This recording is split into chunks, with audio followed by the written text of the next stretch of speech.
Doctor बाबू मोर पेट में बहुत दुखत है। तैं कल रात में कड़ी सब्जी खाए रहेच। अरे तय कैसे जानिस? तोर मूछ में अभी घलो साग फंसे हैं। डॉक्टर बाबू मोला नींद नहीं आवत है। रात में मोबाइल चलाथस?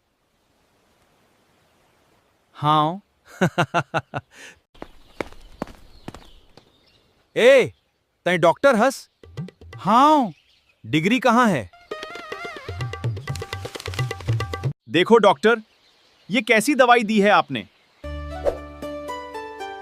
हंसत रहो, मुस्कुरात रहो, यही सबसे बढ़िया दवाई है। डिग्री तो नहीं है, फिर गांव वाले मोला डॉक्टर डॉक्टर कही थे तो मैं घलो मान ले हूं। ए झब्बू, तोर इलाज ले बीमारी ठीक होवे या नहीं होवे, हंसी जरूर आ जाते। असली डॉक्टर। डिग्री कहाँ है? डिग्री वो तो घर पे है, घर पे है। मैं बहुत काबिल डॉक्टर हूँ। दिखाओ मुझे।